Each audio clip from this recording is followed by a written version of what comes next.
రేపు మనకి ఆగస్టు 5 శ్రావణ మాసంలో మొదటి రోజు సోమవారం.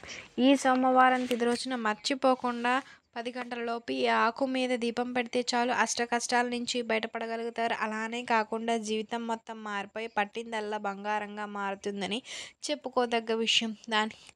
మీరు కుబేరులుగా మారే అవకాశం కూడా ఉంటుందండి. ఈ యొక్క దీపం పెట్టడం వల్ల జీవితం మారిపోతుంది. మీకు ఉండేటువంటి అనేక రకాల కష్టాల నుంచి బయటపడగలుగుతారు.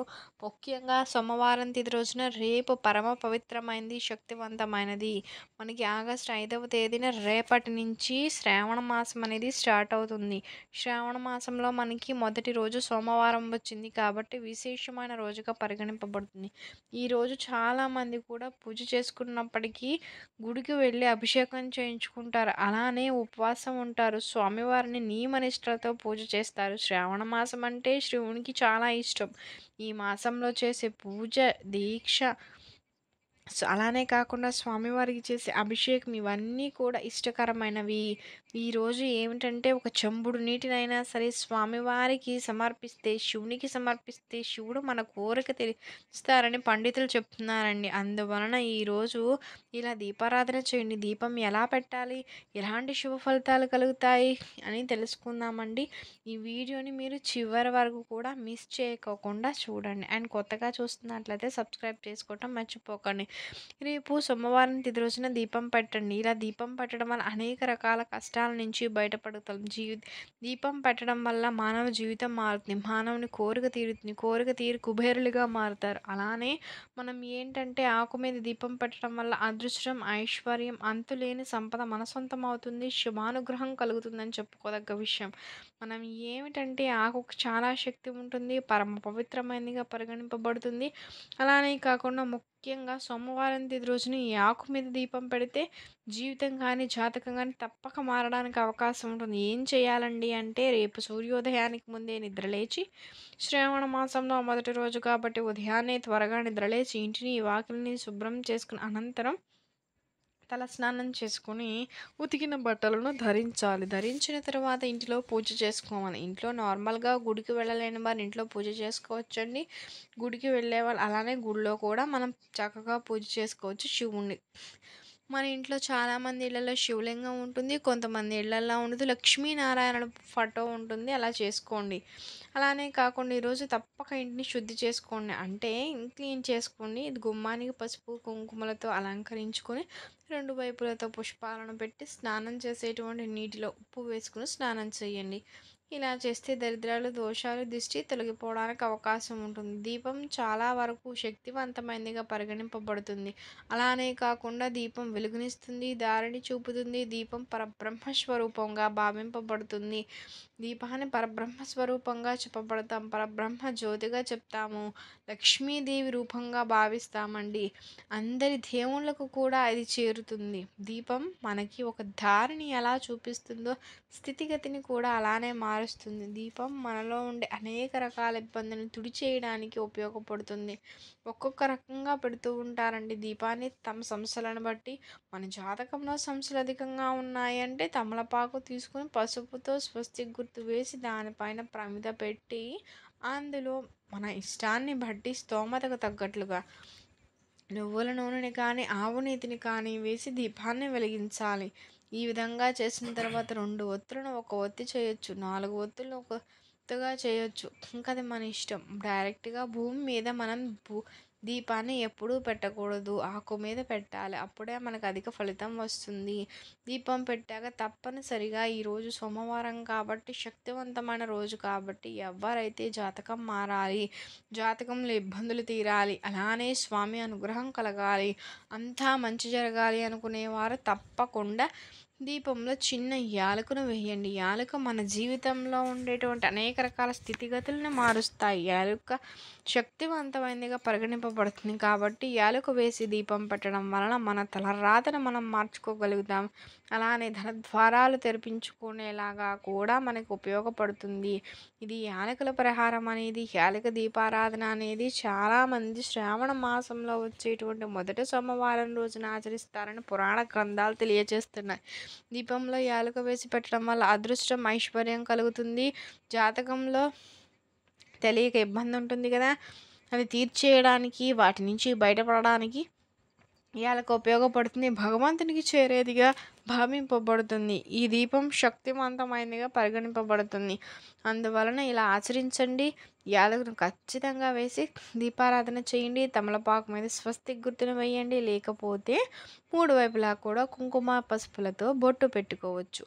అందువలన ఇలా చేయండి. అద్భుత ఫలితం కలుగుతుంది. ఎందుకంటే భూమి మీద మనం డైరెక్ట్‌గా భూ పెడితే భూమి అగ్నిని భరించలేదు. అగ్ని శపిస్తుంది. నేలపైన దీపం పెడితే నేల భరించక అనేక రకాల విధ్వంసాలను సృష్టిస్తుంది. మన ఇంటిలో ఉంచేటువంటి సమస్యలు కూడా మన దీపారాధన కారణమవుతుంది. అలానే కాకుండా చాలామంది ఏకవతితో దీపం పెడతారు. ఏకవతి దీపారాధన అనర్థాలకు దారితీస్తుంది. ఏకవతితో దీపం ఎప్పుడు చేయకూడదు. మరణించిన వారికి మాత్రమే అలా చేస్తారని చెబుతారు. అందుకే 2 ఒత్తులను ఒక్కటిగా వేసి దీపం వేస్తే మంచి ఫలితాలు కలుగుతాయి. దీపం పెట్టేటప్పుడు దీపం బత్తి ఎప్పుడు కూడా దేవునికి కనిపించేలాగా పెట్టాలి. అంటే దేవుని వైపు ఉండాలి. అలానే కాకుండా తమలపాకు కాడ మన వైపు ఉండాలి. ముందు భాగం దేవుని వైపు ఉండేలా చూసుకోవాలి. అలా చూసి దీపారాధన చేయాలి. ఒకవేళ తమలపాకులు దొరకకపోతే రావి ఆకును కూడా యూజ్ చేసుకుని దీపం చేయడం వలన విశేష ఫలితం కలుగుతుంది. గంటలోనే జీవితం మారిపోయి అదృష్టం, ఐశ్వర్యం కలుగుతుంది. అనే కొన్ని రకాల సంవత్సరం తొలగించుకోగలుగుతాం. తలరాత మార్చుకుంటాం. స్థితిగతి మెరుగుపడుతుంది. అంతా బాగుంటుందండి. ఇది శక్తివంతమైనదిగా భావింపబడుతుంది. ఈ విధంగా చెయ్యండి. ముఖ్యంగా ఈ మాసంలో శ్రావణ మాసంలో మనకి 4 సోమవారాలు ఉన్నాయి. 3 ఈ సోమవారాలన్నీ కూడా మనం ఏంటంటే ఖచ్చితంగా దీపారాధన చేసి ఒక చెంబుడు నీటిని శివునికి సమర్పించాలి.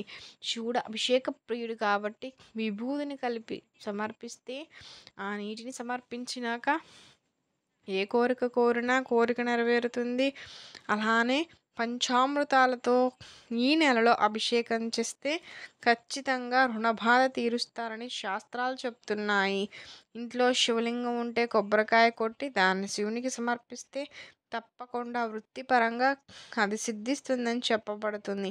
అలానే కాకుండా కొబ్బరికాయ కొట్టలేని వారు చిన్న బెల్లం మొక్కను కానీ పంచదారను కానీ పెట్టుకోండి. అలా కూడా మనకి ఫలితం కలుగుతుంది. ఆ తర్వాత వచ్చేసి ఇంకొకటి ఏంటంటే మనం చేసే వ్యాపారం కావచ్చు, వృత్తి కావచ్చు, ఏం చేస్తామో అది చేసేటప్పుడు మనకి బాగా కలిసి రాదు. కొన్నిసార్లు బాగుంటే కొన్నిసార్లు బాగోదు. ఇబ్బంది. మనం చేస్తేనే కదా ఇంటిల్లపాది బతికేది. మనం సంపాదించే జబ్బుతోనే కదా పిల్లలు కావచ్చు, భార్యలు కావచ్చు బతుకుతారు. మనం చేసే సంపాదన తగ్గిపోతుంది. వేరే వృత్తిని ఎంచుకుందామంటే ఏం ఎంచుకోవాలో అర్థం కాదు. దొరికితే లాభాలు రాక ఇబ్బంది పడుతుంటారు. అలాంటి వారు చెప్పే విధంగా సోమవారం ఇలా దీపారాధన చెయ్యండి. అలా చేయడం వల్ల అదృష్టం, ఐశ్వర్యం కలుగుతుంది. వృత్తి కావచ్చు, ఉద్యోగం కావచ్చు, ఆ వృత్తి వ్యాపారం వల్ల లాభాలు పొందడానికి ఇది ఉపయోగపడుతుందండి. గుర్తుపెట్టుకోండి, దీపంలో ఎన్నో రకాల దీపాలు ఉంటాయి. లవంగాలు వేసి పెడతారు, యాలుక వేసి పెడతారు, రూపాయి కాయిన్ కూడా వేసి దీపారాధన చేస్తారు, గవ్వను కూడా వేసి చేస్తారండి. రకరకాలుగా చేస్తుంటారు. దీపంలో వేసేటువంటిది వస్తువులకు చాలా ప్రాధాన్యత ఉంటుంది. దీపంలో వేసి ఆ వస్తువులను మనం దీపం వెలిగిస్తే అది మన దరిద్రాన్ని కావచ్చు, దరిద్రాన్ని తొలగించడానికి, సంస్థల నుంచి బయటపడేయడానికి కూడా మనకు ఉపయోగపడుతుంది. అందుకే దీపం దారి చూపేదిగా భావింపబడుతుంది. దీపం కింది భాగం దేవతామూర్తులతో కలిసి ఉంటుంది. దీపపు ప్రమిద శివునిగా పరిగణిస్తే అది వెలుగుతూ ఉంటుంది కదా, ఆ జ్యోతి లక్ష్మీదేవిగా చెప్పుకుంటాము.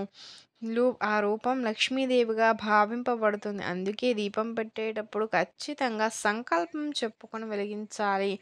అలానే మన సంకల్పం సిద్ధిస్తుందండి. మీకు ఉద్యోగపరంగా కావచ్చు, వృత్తిపరంగా కావచ్చు, ఈ దీపారాధన చేయండి. మీరు ఏం చేయాలంటే దీపం వెలిగిస్తారు కదా, ఆకు మీద వెలిగించండి. వెలిగించిన తర్వాత దీపంలో చక్కగా రూపాయి బిళ్ళ ఉంటుంది కదా, డబ్బుకు సంబంధించిన సమస్యతో ఇబ్బంది పడుతున్నాం, దాంతో బాధపడుతున్నాం కాబట్టి మనం ఎంచుకున్న వృత్తి కూడా దానికి సంబంధించిందే కాబట్టి రూపాయి బిళ్ళను తీసుకోండి. దీపం వెలుగుతున్నప్పుడు అందులో రూపాయి బిళ్ళను మన సంకల్పం చెప్పుకొని నమస్కారం చేసుకుని ఆ రూపాయి బిళ్ళను దీపంలో వేయండి. అలా వేయడం వల్ల అద్భుత ఫలితం వచ్చి జీవితం మారిపోయి మంచి జరుగుతుంది. ఈ విధంగా చేయడం వల్ల అదృష్టం ఐశ్వర్యం కలుగుతుంది. చాలా వరకు ఇబ్బంది తొలగుతుంది. అది కొండెక్కిన తర్వాత దాన్ని ఎవరికైనా దానం చేయండి, హుండీలో వేయండి, సరిపోతుంది. అద్భుత ఫలితాలు వస్తాయి. వృత్తిపరంగా ఉద్యోగపరంగా బాగుండడానికి అవకాశం ఉంటుంది. ఈ పరిహారాన్ని ఆచరించండి. ఆచరించి మంచి ఫలితాన్ని పొందండి. సోమవారం ఇలా దీపారాధన చేయడం వల్ల అనేక రకాల సమస్యల నుంచి బయటపడగలుగుతారు. అన్ని రకాలుగా బాగా కలిసి వస్తుంది అని చెప్పవచ్చండి. అలానే ఇంట్లోనికి డబ్బు సంపాదన పేరు ప్రతిష్టలు పెరగడానికి అవకాశం ఉంటుంది. ఇలా ఆచరించండి. వృత్తి విద్యోగ అన్ని రకాలుగా కూడా కలిసొస్తుంది. ధనానికి సంబంధించిన సమస్యలు తొలగిపోతాయి. ముందు చెప్పిన దీపారాధన ఏమిటండి అంటే యాలుక దీపారాధన. సోమవారం కాబట్టి శివునికి అత్యంత ఇష్టమైంది మారేడు దళం. కోరికలను తీరుస్తుంది. కోరికలంటే చాలా పెద్దవి ఉంటాయి. ఏవైనా కొనుగోలు చేయాలనుకోవచ్చు, సాధించాలని కోరిక కావచ్చు. చాలామందికి వివాహం జరగదు, సంతానం కలగక ఇబ్బంది పడుతుంటారు. అలాంటి వారు మంచిగా మారేడు దళాన్ని తీసుకోండి. మారేడు చెట్టు ఉంటే అక్కడకు వెళ్ళి కూడా మారేడు దళాన్ని స్వీకరించి తెచ్చుకోవచ్చు. 5 మారేడు దళాలు తెచ్చుకుంటే అందులో దాన్ని 4 శివునికి సమర్పించి ఇంకొకటి తీసుకోండి. అది త్రిమూర్తులుగా భావింపబడుతుంది కాబట్టి దాన్ని క్లీన్ చేసుకోవాలి. క్లీన్ చేసేసుకొని ఆ మారేడు దళం పైన చక్కగా కోరికను రాయండి. కోరిక ఒక్కటే కోరుకోండి. ఆ ఒక్క కోరిక మనదే. మారేడు ఆకును బట్టి ఉంటుంది కదా, అందులో చిన్న చిన్నగా కోరిక రిపీట్గా రాయండి. అంటే 3 సార్లు రాయండి. ఇలా రాసిన మారేడు దళాన్ని శివుని పటం ముందు పెట్టండి. పెట్టి సంకల్పం చెప్పుకోండి. అనంతరం దాన్ని అలానే వదిలేయండి. గంధంతో కానీ పసుపుతో కానీ ఏ విధంగా అయినా రాయొచ్చు. కానీ పసుపు గంధం విభూది కూడా కలిపి రాసుకోవచ్చు. ఇలా చేసి సంకల్పం చెప్పుకుంటే ఒకవేళ మన కోరిక వివాహానికి కానీ సంతానానికి సంబంధించిందైనా కోరిక నెరవేరుతుంది. మెల్లమెల్లగా తీరుతుంది. అంతే విధంగా కోరిక పరంగా ఏ ఇబ్బంది ఉంటే ఆ ఇబ్బంది నుంచి బయటపడడానికి అవకాశం ఉంటుందని చెప్పవచ్చు. సోమవారం తిథి రోజున మారేడు దళాన్ని తీసుకుని మారేడు దళం పైన కోరిక రాయండి. శివుని పటం ముందు పెట్టండి. మీ కోరిక ఎంత పెద్దదైనా కావచ్చు, త్వరగా తీరుతుంది.